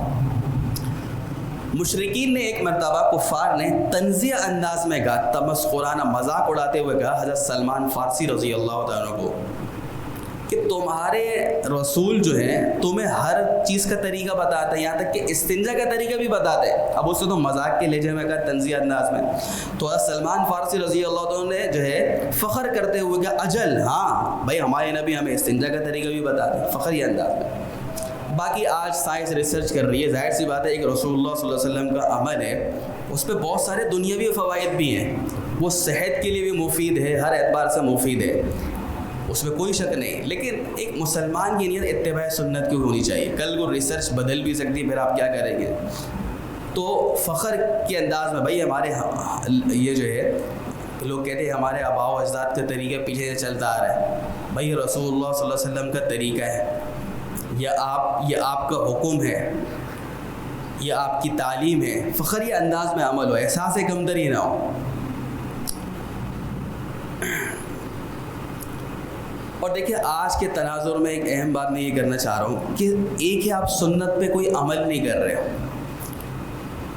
تو دیکھیں اس پر ندامت ہونی چاہیے, لیکن بعض خصوصاً نوجوان طبقہ بعض لوگ نادانی میں بھی کرتے ہیں، وہ استہزاء کرنے لگتے ہیں. یہ بہت خطرے کی بات ہے. دیکھیے جہاں مزاح کرنا، مذاق کرنا خود رسول اللہ صلی اللہ علیہ وسلم کی سنت ہے. آپ اپنے صحابہ کرام کے ساتھ فجر کے بعد بیٹھتے تھے، کوئی خواب سنا رہے ہیں تو آپ مزاح بھی فرما رہے ہیں، اور اس کے واقعات لکھے ہوئے ہیں کہ آپ نے کیا کیا مزاح فرمایا. لیکن اس کا بھی ایک موقع محل ہے. آپ ہر ایک سے تو مذاق نہیں کرتے نا. آپ اپنے دوستوں سے مذاق کرتے، کبھی بھائی سے کر لیے، لیکن آپ ہر ایک سے مذاق تو نہیں کرتے. اس لیے مزاح کا بھی ایک موقع محل ہوتا ہے. اب کوئی دین کی بات چل رہی ہے، کوئی ایسی حدیث آ گئی ہمارے سمجھ میں نہیں آتی، آپ لوگ جو ہے اس قسم کا جملہ بول دیتے کہ وہ استہزاء کی طرف جا رہی ہے. بہت خطرے کی بات ہے. بھائی دیکھیں، آپ میری بات کا مذاق اڑا رہے ہیں تو میرا مذاق اڑا رہے ہیں. اس لیے علماء نے کہا کہ رسول اللہ صلی اللہ علیہ وسلم کی کوئی بھی سنت ہو، چاہے اس کا درجہ کوئی بھی ہو، اگر اس کو کوئی چھوڑنے والا ہے تو وہ ظاہر سی بات ہے، وہ اس کو آپ کیا کہیں گے؟ جیسے میں نے عرض کیا، وہ قابل ملامت ہے. یا اگر کوئی سنت موقعہ ہے، وہ عادت بنا کے چھوڑ رہا ہے، زیادہ سے زیادہ فاسق ہے، لیکن اس کا ایمان تو محفوظ ہے نا، ایمان محفوظ ہے. لیکن سنت کا جو استہزاء ہے، تمسخر ہے، مذاق اڑا رہے ہیں، وہ انسان کو دائرہ اسلام سے نکال دے گا. اور یہ منافقین کا انداز ہوا کرتا تھا کہ وہ صحابہ کرام صدقہ خیرات لے کے آ رہے، مذاق اڑاتے تھے، جہاد پہ جا رہے مذاق اڑاتے تھے. آج مسلمانوں میں یہ بات آتی جا رہی ہے کہ داڑھی کا مذاق، کبھی شلوار کا مذاق، کوئی ایسی چیز. تو یہ، یا آپ صلی اللہ علیہ وسلم کی کوئی ایسی حدیث آپ نے ارشاد فرمائی، اس میں کوئی ایک بات سمجھ میں نہیں ہے، آپ نے کوئی بات کر دی، تو یہ بہت خطرے کی بات ہے. تو اس سے جو ہے ہمیں اپنے بچوں کو، اپنے نوجوان طبقہ کو سمجھانا چاہیے کہ بھائی سنت کی تعظیم آپ کے دل میں ہو. جب عظمت ہوگی، محبت ہوگی، تو عمل کی توفیق بھی اللہ تعالیٰ دے دیں گے. اور یہ محبت بہت بڑی چیز ہے. اس لیے آپ نے فرمایا نا کہ جو مجھ سے محبت کرے گا تو وہ جنت میں میرے ساتھ ہوگا. اب ایک واقعہ میں آپ کے سامنے بیان کروں گا جس کے آپ کو بعد یہ بات سمجھ میں آئی کہ آپ صلی اللہ علیہ وسلم کی جو سنت ہے، کچھ عبادات اب معاشرتی معاملات کی طرف بھی آتے ہیں، اس کی خلاف ورزی جو ہے جب رسول اللہ صلی اللہ علیہ وسلم کے سامنے، تو آپ نے بہت ناراضی کا بھی اظہار فرمایا. ایک واقعے سے آپ کو بات سمجھ میں آ جائے گی. 3 حضرات جو ہے وہ رسول اللہ صلی اللہ علیہ وسلم سے ملاقات کے لیے، تو آپ گھر پہ نہیں تھے. تو انہوں نے ازواج مطہرات سے لوگ پوچھتے تھے، کیونکہ گھر کی زندگی وہ بیوی جانتی ہیں کہ رسول اللہ صلی اللہ علیہ وسلم کے گھر میں کیا معمولات ہیں. تو انہوں نے بتا دیا کہ آپ نماز بھی پڑھتے ہیں، آرام بھی کرتے ہیں، کبھی نفلی روزہ رکھتے ہیں، کبھی نہیں بھی رکھتے، ساری باتیں بتا دیں. تو ان 3 حضرات نے یہ سمجھا کہ بھائی یہ عمل تو کم ہے، اور آپ صلی اللہ علیہ وسلم تو بخشے بخشائیں، لیکن ہمیں جو ہے اس سے زیادہ عمل کرنا چاہیے. تو ان میں سے ایک صحابی نے کہا کہ بھائی میں اب ساری زندگی جو ہے وہ نفلی روزے رکھوں گا، افطار نہیں کروں گا. ایک نے کہا میں ساری رات نماز پڑھوں گا، کیونکہ آپ صلی اللہ علیہ وسلم کی سنت یہ تھی کہ آپ تہجد بھی پڑھتے تھے اور آرام بھی کرتے تھے. اس نے کہا میں ساری رات نفل پڑھوں گا. اور ایک تیسرے صحابی نے کہا کہ میں کبھی نکاح نہیں کروں گا. ظاہر سی بات ہے، آدمی نکاح کرے گا تو نفلی عبادات میں بھی فرق پڑے گا، اب کمانا بھی ذمہ داری ہے، بیوی بچوں کو وقت دینا، ساری چیزیں. رسول اللہ صلی اللہ علیہ وسلم تشریف لائے تو آپ کی زوجہ نے سارا واقعہ سنا دیا. تو آپ صلی اللہ علیہ وسلم نے فرمایا کہ واللہ انی اخشاکم للہ، کہ اللہ کی قسم میں تم سب سے زیادہ اللہ سے ڈرنے والا ہوں. لیکن فرمایا کہ میں نماز بھی پڑھتا ہوں اور افطار، اور جو ہے سوتا بھی ہوں، رات کو نماز بھی پڑھتا ہوں، سوتا بھی ہوں.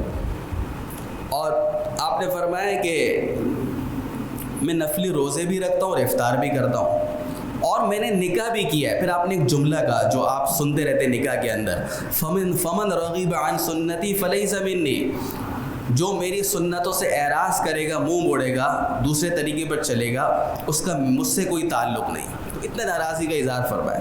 تو یہ کیا ہے؟ سنت موقع ہے. تمام انبیاء کرام کی ایک مشترکہ سنت ہے، اس میں ایک نکاح بھی ہے. میں اس لیے بات سمجھا رہا ہوں. حضرت یحییٰ علیہ الصلوۃ والسلام کا تذکرہ قرآن میں آتا ہے، تو قرآن کریم نے ان کی ایک صفت ذکر کی، حصور، کہ وہ اتنی عبادت کریں گے کہ عبادت کی وجہ سے نکاح کی طرف ان کی توجہ نہیں جائے گی، نکاح نہیں کریں گے وہ. لیکن یہ صرف ان کی خصوصیت تھی. اس آیت کی تفسیر میں علماء فرماتے ہیں لیکن ہمارے نبی کی خوبی یہ تھی، آپ کا کمال یہ تھا کہ آپ نے کمال عبادت کے ساتھ کمال معاشرت کو بھی جمع کر دیا. آج بعض لوگوں کی شکایتیں آتی ہیں نا کہ یار دینی اعتبار سے تو بڑے اچھے ہیں لیکن جو ہے وہ بیوی بچوں کے والدین کے حقوق میں کوتاہی ہے. تو ہماری نبی کی زندگی ایسی نہیں تھی. اب ایک اور حدیث سنیں. ایک صحابی نے سوال کیا حضرت عائشہ رضی اللہ تعالیٰ سے کہ اللہ کے رسول علیہ السلام گھر میں کیا کرتے تھے؟ وہی کھانا. اچھا یہ صحابہ کرام جو سوال کرتے تھے ایسا لگتا ہے کہ ان کے دل میں یہ تھا کہ وہ سمجھتے ہیں کہ یار ہر وقت مصلی بچھا کے عبادت کرتے ہیں, دین کی تعلیم دے رہے ہوں گے. تو حضرت عائشہ نے عجیب جواب دیا, کان فی مہرتی اہلی, کہ آپ گھر کے کاموں میں ہاتھ بٹا دیتے. تو اب دیکھیں میں آ رہا ہوں معاشرتی سنتوں پر. دیکھیں خصوصاً آج کے دور میں آپ دیکھیں کہ ہمارے یہاں ساس بہو کے جھگڑے ہوتے ہیں. اس میں ایک بنیادی وجہ یہ ہوتی ہے کہ بھائی وہ ساس کہتی ہے بھائی میں نے تو اتنی روٹیاں پکاتی تھی اپنے زمانے میں, اتنے کام کرے. اب وہ صحت نہیں ہے, اب زمانہ بدل گیا, نہ وہ خوراک ہے نہ وہ صحت ہے. تو اب تو یہ سنت زیادہ ضروری ہے. اللہ تعالیٰ نے مرد حضرات کہتے ہیں ہم تو مرد ہیں, ہمیں اللہ تعالیٰ نے نگران بنائے خواتین پہ. تو بھائی جب آپ مرد ہو اللہ تعالیٰ نے آپ کو جو طاقت دی وہ عورتوں کو نہیں دی. تو رسول اللہ صلی اللہ علیہ وسلم دیکھیں ایک جگہ میں نے حدیث بیان کی تو ایک صاحب نے مجھے کہا یار کہ ہم کما کے بھی لیں گھر کے کام بھی کریں. گھر کے کام کرنا الگ ہے, ہاتھ بٹانا الگ ہے. جب نکاح ہوا حضرت علی حضرت فاطمہ کا تو آپ نے تقسیم فرمایا. حضرت علی کو کہا کہ آپ کما کے لائیں گے, حضرت فاطمہ کو آپ گھر کے کام کریں گے. تو وہ تو ہے, لیکن ہاتھ بٹانا کیا ہے؟ جیسے خود روایت میں ہے کہ اپنے جوتے خود مرمت کر لیا کرتے تھے. جیسے آج کل کیا ہے پالش خود کر لی, جوتوں کی صفائی خود کر لی, کپڑوں میں پیمن لگا لیا کرتے تھے. اب آج کل یہ آپ زاربند ڈال لے کپڑوں میں خود, دسترخوان لگ رہے دسترخوان بچھا لے, برتن لے آئے برتن اٹھا لیے. یہ چھوٹے چھوٹے کام. اور اس کا سب سے بڑا فائدہ ہے کہ آدمی کے اندر تواضع آتی ہے. ایسے آدمی میں جو گھر کے چھوٹے چھوٹے کام کرتا ہے اس میں تکبر نہیں آئے گا, اس میں خود غرضی نہیں آئے گی, اور سستی کوتاہی سے وہ دور رہے گا. آج ایک بڑا مسئلہ یہ ہے نا کہ نوجوان سست بہت ہو گئے. سستی کوتاہی جو ہے وہ کوٹ کوٹ کے ہمارے اندر بھری ہوئی ہے, وہ چستی نہیں ہے. تو یہ ایک سنت ہے کہ آپ صلی اللہ علیہ وسلم جو ہے باہر. اچھا آپ کہتے ہیں ہمارا ٹائم نہیں ہے. بھائی رسول اللہ صلی اللہ علیہ وسلم سے زیادہ کس کی مصروفیت کی زندگی ہوگی؟ چھوٹی چھوٹی کاموں پہ ہاتھ بٹانا. اچھا ایک آپ صلی اللہ علیہ وسلم کی جو سنت ہے وہ آج کے تناظر میں بہت اہم ہے. ویسے تو علماء نے عجیب بات لکھی کہ آپ کی زندگی اس اعتبار سے بڑی معجزہ کن ہے کہ آپ کی جو خصوصاً جو 40 سال کے اس بات کی زندگی ہے, 23 سالہ جو آپ جو نبوت کے اس میں گزری ہے, تو اس 23 سال کے عرصے میں اللہ تعالیٰ نے آپ کو ایسے حالات سے گزارا کہ ہر آدمی کو جو ہے اس پر رہنمائی مل جائے گی. ہر طبقے کو ہر جو ہے شعبے والے کو اس پر رہنمائی مل جائے گی. تو آپ یہ دیکھیں کہ ایک واقعہ پہ اس سے آپ کو بات سمجھ میں آئی ہے. ایک یہود جو تھے نا یہ اہل کتاب, تو قرآن کریم نے بار بار ان کو تنبیہ کی ہے کہ بھائی تم تو اہل کتاب تھے, تورات کا علم رکھتے تھے, انجیل کا علم رکھتے تھے, اس میں رسول اللہ صلی اللہ علیہ وسلم کی صفات, آپ کا حلیہ مبارک, آپ کا مقام ہجرت سب لکھا ہوا ہے. اس لیے قرآن کہتا ہے یہ نبی آپ کو ایسے پہچانتے ہیں جیسے اپنے بیٹوں کو پہچانتے ہیں, پھر بھی ایمان نہیں لائے, کچھ ایمان لے آئے. تو ایک یہود کے عالم تھے زید بن ثعلبہ رضی اللہ تعالیٰ. جب انہوں نے رسول اللہ صلی اللہ علیہ وسلم کی زیارت دیکھ کری اور آپ کو دیکھا تو یقین ہو گیا کہ یہ وہی آخری نبی ہے جن کا تورات میں تذکرہ ہے. لیکن انہوں نے کہا یار ابھی تک میں نے 2 صفات نہیں دیکھی. تورات میں یہ بات لکھی ہے کہ آپ کا حلم یعنی آپ کے اندر جو برداشت ہے, تحمل ہے, وہ آپ کے غصے پر غالب ہے. یعنی کہ جب کسی شخص کو غصہ آتا ہے, اب ہمارا کیا حال ہے, ہم غصے میں بے قابو ہو جاتے ہیں, تحمل برداشت دب جاتا ہے. لیکن نبی کی صفت کیا بتائی کہ دیکھیں غصہ تو آئے گا. کہ بعض لوگ کہتے ہیں اس کو غصہ نہیں آتا. بھائی غصہ تو ایک فطری چیز ہے اللہ تعالیٰ نے رکھی ہے, لیکن غصے میں بے قابو ہو جانا, زبان کا غلط استعمال, گالم گلوچ پہ اتر آنا, پھر آگے جھگڑے کرنا, یہ منع ہے. فی نفسی غصہ تو آئے گا, جیسے کھانے پینے ضرورت ہے تو غصہ بھی آئے گا. تو انہوں نے کیا کہا کہ بھائی آپ کی ایک صفت 2 صفت نہیں دیکھی ابھی تک. ایک ہے کہ آپ کا جب غصہ آئے گا تو آپ کا حلم, یعنی حلم کس کو کہتے ہیں, تحمل برداشت, یہ آپ کے غصے پر غالب ہو جائے گی. اور دوسرا یہ کہ کوئی آپ سے کتنی جہالت کا مظاہرہ کرے, جہالت پر اتر جائے, لیکن اسی طرح جب ایک شخص کی جہالت بڑھتی جا رہی ہے ادھر سے آپ کا تحمل برداشت بڑھتا جا رہا ہے.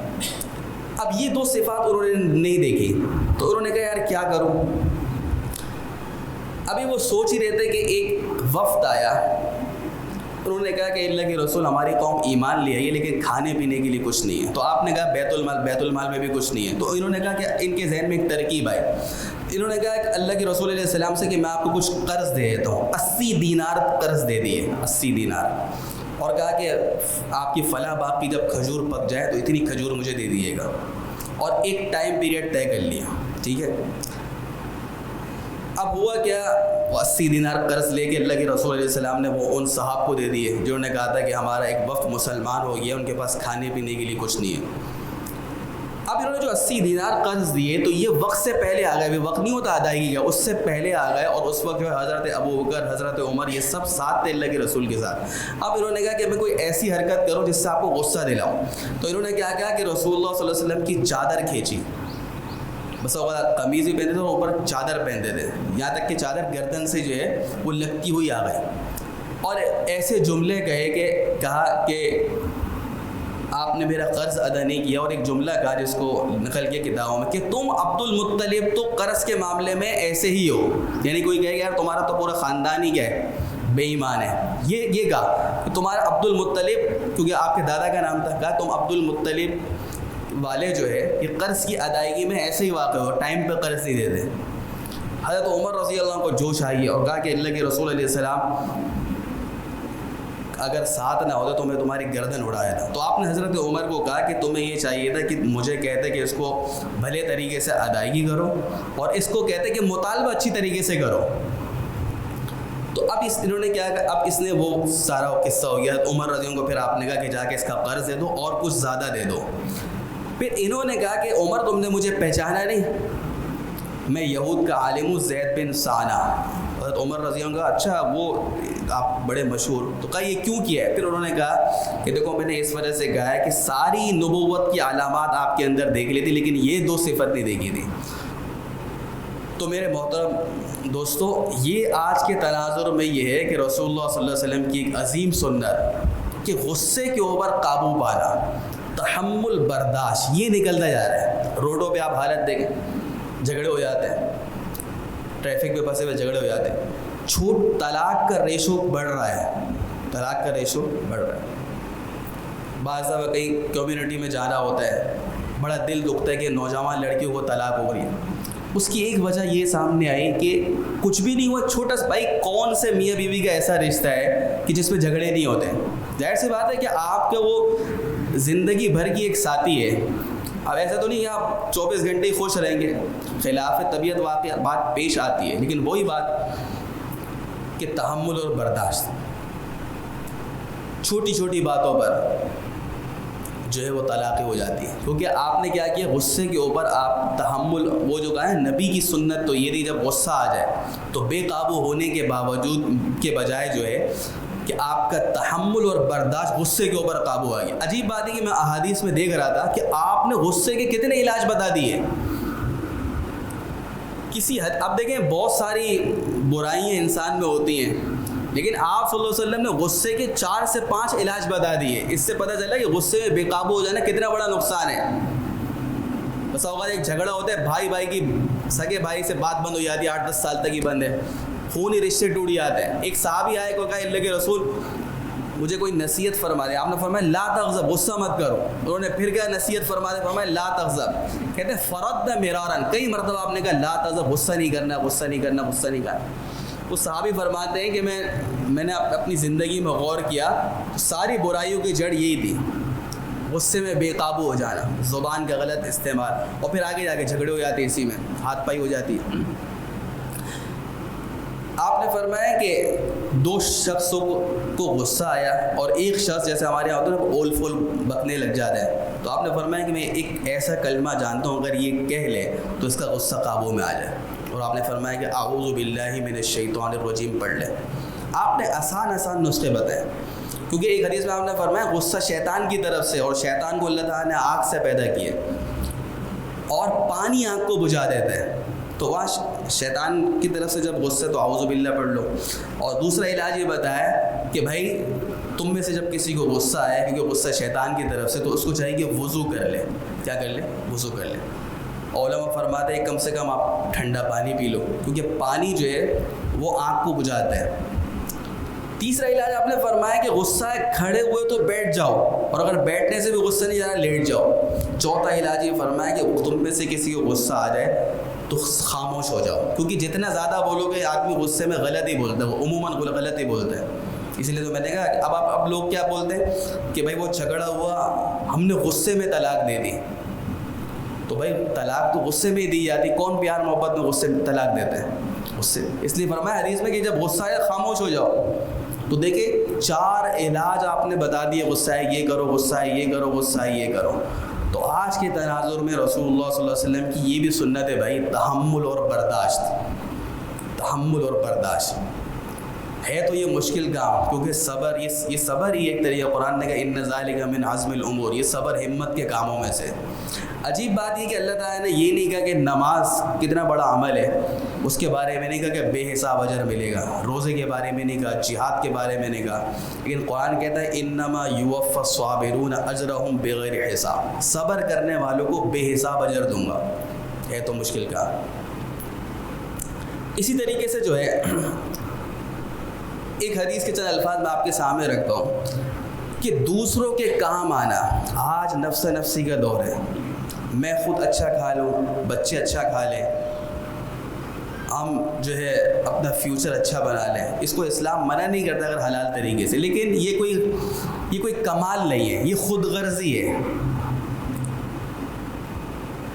رسول اللہ صلی اللہ علیہ وسلم کی زندگی میں جب آپ دیکھتے ہیں تو آپ کی عظیم سنت یہ ہے کہ آپ دوسروں کے کام آتے تھے، اور اگر اس پہ سب سے پہلے کون ہے؟ وہ رشتہ دار ہے۔ جب آپ پر پہلی وحی نازل ہوئی ہے تو آپ صلی اللہ علیہ وسلم جو ہے وہ بہت پریشان ہو گئے، شدید گھبراہٹ کا شکار ہو گئے، یہاں تک کہ آپ کو سخت سردی میں پسینہ آنے لگا۔ تو حضرت خدیجہ رضی اللہ تعالیٰ نے جن الفاظ سے تسلی دی بخاری شریف میں موجود ہے، پہلے تو انہوں نے کہا کہ کلا واللہ ما یخزیک اللہ ابدا، کہ اللہ کے رسول، اللہ کی قسم اللہ آپ کو کبھی رسوا نہیں کرے گا، کیونکہ آپ سخت پریشانی میں تھے، کیا ہوگی اتنی بڑی ذمہ داری آ گئی۔ اس کے بعد آپ نے حضرت خدیجہ رضی اللہ عنہ نے آپ کی صفات کو سامنے رکھا کہ آپ کیوں اللہ آپ کو رسوا نہیں کرے گا۔ فرمایا کہ انک لتصل الرحم، آپ صلہ رحمی کرتے ہیں، رشتہ داروں کے ساتھ حسن سلوک۔ وہ ایک صاحب نے بڑی اچھی بات کی کہ آج ملنا جلنا کتنا کم ہو گیا بھائی، یا تو آپ رشتہ داروں سے ملتے، کسی کی میت ہو جاتی ہے یا شادی میں مل رہے ہیں، ملنا جلنا کم ہو گیا ہے، یہ بہت خطرے کی بات ہے، معاشرت ہماری ختم ہوتی جا رہی ہے۔ فرمایا کہ آپ صلہ رحمی کرتے ہیں، قریبی رشتے، یہ ایسے خونی رشتے ایسے ہیں کہ کئی صحابہ کرام تو ہو گئے مسلمان، ان کے گھر والے تو مسلمان نہیں ہوئے، لیکن اللہ کے رسول نے فرمایا پھر بھی حسن سلوک کرو، پھر بھی حسن سلوک کرو۔ یعنی اب آپ ایک اس کی مثال سمجھیں، مثال کے طور پر آپ کا سگا بھائی ہے یا چاچا ہے، چچا زاد بھائی ہے، وہ شرابی ہے، مثال کے سمجھانے کے لیے کہہ رہا ہوں، شرابی ہے، بری سے بری اس میں صفات ہے، تو اس کا کیا مطلب ہے؟ پھر بھی آپ کو حکم ہے کہ صلہ رحمی کرو، کیونکہ یہ رشتہ داریاں اتنی قیمتی ہیں کہ یہ کفر سے بھی نہیں ختم ہو رہی، تو پھر یہ جتنے بڑے گناہ ہو کفر سے تو کم ہے۔ تو حضرت خدیجہ نے فرمایا کہ آپ تو صلہ رحمی کرتے، وتحمل الکل، آپ کمزوروں کا بوجھ اٹھاتے ہیں، وتکسب المعدوم، آپ کمزور طبقے کو کما کے دیتے ہیں، یعنی کہ وہ طبقہ جو کما سکتا نہیں ہے، بیچارہ فالج زدہ ہے جو ہے، وتقری الضیف، آپ مہمان نوازی کرتے ہیں، اور وتعین علی نوائب الحق، حادثات جب ہو جاتے ہیں، جیسے کہ ایک آدمی اچھا سیٹل ہوتا ہے، خدا نخواستہ کوئی حادثہ ہو گیا، غیر یقینی حالات، جیسے ہمارے یہاں بھی پچھلے سالوں میں آئے، خدا نخواستہ کوئی زلزلہ ہو گیا، بہت زیادہ بارش ہو جاتی ہے، تو ان حالات میں بھی آپ جو کمزور لوگوں کی مدد کرتے ہیں۔ ان پانچوں صفات میں آپ مشترک چیز کیا ہے؟ ان پانچوں صفات میں مشترک چیز کیا ہے؟ آپ صلہ رحمی کرتے ہیں، کمزوروں کو کما کے دیتے ہیں، آپ مہمان نوازی کرتے ہیں، آپ جو ہے کمزوروں کا بوجھ اٹھاتے ہیں، حادثات میں مدد کرتے ہیں۔ وہ آپ کو ایک ہی نظر آئے گی کہ دوسروں کے ساتھ خیر خواہی، دوسروں کے کام آنا، یہ رسول اللہ صلی اللہ علیہ وسلم کی عظیم سنت ہے۔ اور صرف اپنے آپ میں لگا رہنا، یہ جو ہے ایک طرح کی جو ہے خود غرضی ہے۔ اور اس سے کیا ہوگا؟ جب آپ دوسروں کے کام ہوں گے، آپ لوگوں کی نگاہ میں محبوب بن جائیں گے، ایسے آدمی کو پھر لوگ یاد رکھتے ہیں، گھروں میں بھی محبتیں ہوں گی۔ آج میاں بیوی کا جھگڑا ہے، بھائی بھائی کا، ایک اس میں وجہ کیا ہے؟ دیکھیں ہمارے ہاں اور اہل مغرب میں بنیادی فرق ہے کہ اسلام یہ سکھاتا ہے کہ حقوق کی ادائیگی کے اوپر فوکس کرو، اپنے جائز حقوق کا مطالبہ جو ہے منع نہیں ہے، لیکن فوکس آپ کا ادائیگی پر ہو. جیسے ایک تاجر نے بڑی پیاری بات کی، بھائی دینے کی فکر زیادہ کرو، لینے کی کم کرو. ٹھیک ہے. اور ہمارے یہاں کیا ہے، سارا لینے پہ زور ہے، بھائی اس سے پیمنٹ نہیں آئی، اس سے پیمنٹ نہیں آئی، اور دینے کا ہمیں پتہ ہی نہیں کہ دینی بھی ہے. تو ویسے تو مسلمان تو ہم دیکھیں بھائی دینے کی فکر زیادہ کریں. اگر نہ بھی لیا تو پھر تو ہماری پکڑنی ہے، ورثہ لے لیں گے، لیکن دینے کی فکر جو ہے زیادہ ہے. تو اسلام یہی سکھا رہا ہے. قرآن میں زیادہ آپ کو یہی ملے گا، والدین کے حقوق ادا کرو، رشتہ داروں کے حقوق ادا کرو، پڑوسیوں کے حقوق ادا کرو. تو یہ جو ایک صفت ہم آج اس کو لازم پکڑ لیں کہ دوسروں کے کام آنا. اور آخری بات کہہ کے ختم کر رہا ہوں، دوسروں کے کام آنے کا صرف یہ مطلب نہیں ہوتا کہ آپ مالی ہی مدد کریں. بھائی آپ کسی کو اچھا مشورہ دے دیں، بیمار کی عیادت کر لینا، یہ بھی اس میں آ جائے گا. کسی جو ہے کا انتقال ہو گیا، تعزیت کر لینا، یہ بھی اس میں ہو جائے گا. کسی کو تسلی دے دینا، اس کی کتنی فضیلت حدیث میں بیان کری گئی. کسی کی پریشانی کسی بھی طریقے سے حل کر دینا، یہ ساری جو ہے جس میں دوسرے کو راحت پہنچ جائے، اس کی پریشانی دور ہو جائے، یہ ساری جو ہے دوسروں کے کام آنا، دوسروں کے ساتھ خیر خواہی کرنا، اس کے اندر یہ تمام صورتیں شامل ہے. تو یہ ہمارا آج کا موضوع تھا. تو اس میں اللہ تعالیٰ سے دعا ہے، اور دعا بھی مانگنا چاہیے کہ اللہ تعالیٰ ہمیں جو ہے رسول اللہ صلی اللہ علیہ وسلم کی محبت اور عظمت اس درجے میں نصیب فرمائے کہ آپ کی سنتوں پر عمل کرنا آسان ہو جائے. اور جو ہے اللہ تعالیٰ جو ہے ہمیں اس کی جو ہے نشر و اشاعت کے لیے بھی قبول فرمائے کہ یہ پیغام اپنے گھر والوں کو بھی عام کریں، اپنے اعزاء اقارب کو، اور مسلمانوں میں بھی جو ہے اس کی فکر ضروری ہے کہ یہ نہیں کہ بھئی یہ سنت ہے اس کو چھوڑ دو. اصل یہ ذہن میں آنا ہے کہ بھئی یہ سنت ہے تو اس پر تو عمل کرنا ہے. کہیں خدا نہ خواستہ ایسا نہ ہو جائے کہ قیامت کے دن جب سب سے زیادہ ضرورت ہوگی تو رسول اللہ صلی اللہ علیہ وسلم کی ہم شفاعت سے محروم نہ ہو جائیں. اللہ تعالیٰ ان باتوں کو سمجھنے، اس پر عمل کی توفیق عطا فرمائے. وآخر دعوانا ان الحمدللہ رب العالمین. جزاکم اللہ. یہ تھے ہمارے مفتی صاحب جناب محمد حارث محمود صاحب، اور آج ان کا موضوع تھا نبی کریم صلی اللہ علیہ وسلم کی سنتوں کی اقسام اور ان کے احکام. چند اعلانات ہیں، وہ سن لیں پھر دعا کر لیتے ہیں. انشاءاللہ تعالی ہمارے یہاں جو اگلا درس قرآن و حدیث ہوگا اس کی تاریخ ہے 13 اکتوبر، اتوار 13 اکتوبر. تو آپ تمام حضرات اور خواتین سے گزارش ہے کہ اس کو نوٹ کر لیں اور ابھی سے ہی اس سلسلے میں دعوت کا عمل شروع کر دیں. دوسرا اعلان یہ ہے کہ ہمارا یہ جو درس قرآن و حدیث جو ہے یہ بہت وسیع پیمانے پر نشر ہوتا ہے فیس بک پر اور یوٹیوب پر. آج انشاءاللہ تعالی رات 8 بجے ہمارا یہ درس قرآن و حدیث القرآن کورسز اور JTR میڈیا کے صفحات پر نشر ہوگا، یوٹیوب اور فیس بک کے. تو اگر جن حضرات اور خواتین کو دوبارہ یہ درس قرآن و حدیث دیکھنا ہو تو وہ انشاءاللہ تعالی ان لنکس پر آج رات کو ملاحظہ کر سکتے ہیں.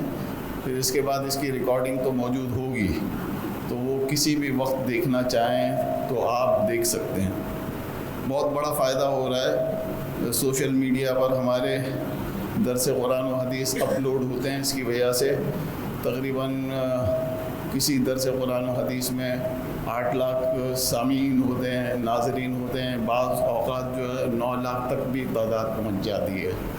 تو ہمارے اس درس قرآن و حدیث جو القرآن کورسز کے تحت ہوتا ہے اس سے الحمدللہ پوری امت مسلمہ کو بہت بڑا فائدہ ہو رہا ہے. اور یہی نہیں کہ صرف کراچی یا پاکستان میں یہ دیکھا سنا جاتا ہو، بلکہ پوری دنیا میں جہاں کہیں بھی اردو دان طبقہ ہے ان سب تک جو ہے جو انٹرسٹڈ ہوتے ہیں پہنچتا ہے اور وہ دیکھتے ہیں، سنتے ہیں. ایک اور اعلان یہ تھا کہ ہم شروع دن سے جب سے حضرت شیخ الاسلام مفتی محمد تقی عثمانی دامت برکاتہم نے ترجمہ قرآن اردو میں لکھا ہے، اس کی نشر و اشاعت کو ہم نے اپنا مشن بنایا ہوا ہے. اور مشن بنانے کی سب سے بڑی وجہ یہ ہے کہ یہ آسان سلیس اردو میں یہ ترجمہ ہے. اور دوسری بات یہ ہے کہ ہم اس پر کسی قسم کا کوئی نفع نہیں لیتے ہیں، بلکہ وہاں مکتبے سے کاسٹ ٹو کاسٹ منگواتے ہیں اور یہاں دے دیتے ہیں۔ تو یہ میرے ہاتھ میں ہے، یہاں اسٹال پر موجود ہے، اور اس کی کاسٹ ٹو کاسٹ جو ہے ہدیہ جو ہے 2600 روپے۔ تو ہمیں کرنا یہ چاہیے کہ ہمارے دوستوں رشتہ داروں میں جہاں ہم گفٹس وغیرہ کا تبادلہ کرتے ہیں تو آسان ترجمہ ایک قرآن کا بھی اگر ہم گفٹ کا تبادلہ جو ہے اس کو مروج کریں تو ہمارے لیے صدقہ جاریہ بھی بنے گا۔ دوسری عرض یہ ہے کہ جناب مفتی محمد حارث محمود صاحب، یہ جو بیٹھے ہوئے ہمارے ساتھ ہیں، انہوں نے ایک بک لکھی ہے فراخی رزق، یہ بھی ہم یہاں کاسٹ ٹو کاسٹ دے رہے ہیں۔ جن حضرات اور خواتین کو چاہیے وہ رشید بھائی سے باہر اسٹال پر آ کر لے سکتے ہیں۔ ہمارے شاہ نواز بھائی ہیں، ہمارے ساتھی یہاں ہوتے ہیں، انہوں نے مجھے پرچی بھیجی ہے ان کی والدہ کی صحت کے لیے۔ ان کی والدہ کو کینسر ہو گیا ہے، ہمیں خصوصی دعا کرنی ہے کہ اللہ تعالیٰ ان کو صحت کاملہ عاجلہ مستمر نصیب فرمائے، اور صدیق بھائی کی والدہ کے لیے بھی دعا کرنی ہے۔ رشید بھائی جو ہمارے یہاں بہت ساری خدمات سر انجام دیتے ہیں، ان کے والد صاحب کی بھی صحت جو ہے صحیح نہیں ہے، ان کے لیے بھی دعا کرنی ہے۔ ہمارے ایک انتہائی گہرے دوست ڈاکٹر صدیق مارفانی، وہ شدید بیمار ہیں، بہت بڑی خدمت کر رہے ہیں مریضوں کی وہاں سہراب کوٹ کے علاقے میں۔ مدارس کے جتنے بھی طلبہ و طالبات ہیں ان کے لیے انہوں نے علاج فری رکھا ہوا ہے، شدید بیمار ہیں، ان کی صحت کے لیے دعا کرنی ہے۔ میرے بھانجے حنیف دیوان، وہ بھی شدید بیمار ہیں، ان کے لیے بھی دعا کرنی ہے۔ اس کے علاوہ جو حضرات اور خواتین بیمار ہیں یا کسی بھی مرض میں مبتلا ہیں یا کسی معاشی مشکل کا شکار ہیں، ان سب کے لیے بھی اجتماعی طور پر ہمیں ابھی دعا کرنی ہے۔ میں جناب مفتی صاحب سے گزارش کروں گا کہ دعا فرمائیں۔ ہمارے ملک کے جو سیاسی حالات جو دن بدن بگڑ رہے ہیں اس کے لیے بھی خصوصی دعا کریں۔ حالات ہماری پہنچ سے باہر نکلتے جا رہے ہیں۔ الحمدللہ رب العالمین والصلاة والسلام على سید المرسلین وعلى آلہ وصحبہ اجمعین۔ ربنا ظلمنا انفسنا وإن لم تغفر لنا وترحمنا لنكونن من الخاسرین۔ ربنا آتنا في الدنيا حسنة وفي الآخرة حسنة وقنا عذاب النار۔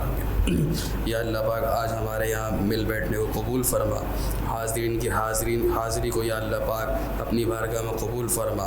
جو درست سے قرآن حدیث دیا گیا اور جن حضرات نے براہ راست سنا، اے اللہ ان کے آنے کو قبول فرما۔ ہم سب کو رسول اللہ صلی اللہ علیہ وسلم سے محبت اور عقیدت نصیب فرما۔ ہر قسم کی آپ کی سنتوں کو زندہ کرنے کی توفیق عطا فرما۔ آپ کی سنتوں کی محبت اور عظمت ہمارے دلوں میں یا اللہ پاک اس کو پیوست فرما۔ ہماری اولاد کو، رشتہ داروں کو اور تمام مسلمانوں کو یا اللہ پاک ان سنتوں کی نشر و اشاعت کے لیے ہمیں قبول فرما۔ جو بیمار ہیں ان کو صحت کاملہ عاجلہ عطا فرما۔ جن حضرات کے نام لیے گئے جن کے والد بیمار ہیں، والدہ بیمار ہیں، یا اللہ سب کو صحت کاملہ عاجلہ عطا فرما۔ الطاف مودی صاحب کے جو بھانجے بیمار ہیں دعا فرمائے اللہ پاک ان کو بھی صحت کاملہ عاجلہ عطا فرمائے۔ گھروں میں جو مائیں بہنیں بچے بیمار ہیں ان کو بھی اللہ پاک صحت عطا فرما۔ یا اللہ اسپتالوں میں جو بیمار ہیں ان سب کو صحت کاملہ عاجلہ عطا فرما۔ اور جن حضرات کو یا اللہ پاک آپ نے ہمیں صحت کی نعمت سے نوازا، اس کی قدردانی کرنے کی توفیق عطا فرما۔ ہمیں اپنی توانائیاں اپنے دین متین کے لیے لگانے کی توفیق عطا فرما۔ اے اللہ ہمارے ملک کے جو حالات ہیں یا اللہ اس کو سیاسی استحکام نصیب فرما، معاشی اور اقتصادی استحکام نصیب فرما۔ جو لوگ اس کے لیے کوشاں یا اللہ تو ان کی مدد و نصرت فرما، اور جو اس نظام کو کھوکھلا کرنے کے در پہ ہیں اے اللہ آپ ان کو ہدایت عطا فرمائیے، اور اگر ہدایت نہیں ہے تو ان کو چن چن کے ختم فرما۔ ہمارے ملک پاکستان کی چپے چپے کی حفاظت فرما، یا امن و امان قائم فرما۔ ربنا ظلمنا انفسنا وان لم تغفر لنا وترحمنا لنكونن من الخاسرین. یا اللہ پاک یہ جو مبارک سلسلہ چل رہا ہے القرآن کورسز کے اندر اور یہاں جو جتنے دینی کام ہو رہے ہیں سب کو اپنی بارگاہ میں قبول فرما, اس کو خوب ترقی عطا فرما. جتنے بھی حضرات اور خواتین اس میں شریک ہیں اے اللہ ان کی محنتوں کو اپنی بارگاہ میں قبول فرما, اس میں مزید نکھار پیدا فرما. ربنا تقبل منا انك انت السميع العليم وتب علينا انك انت التواب الرحيم. وصلى الله على النبي الكريم وعلى آله وصحبه اجمعين. آمين برحمتك.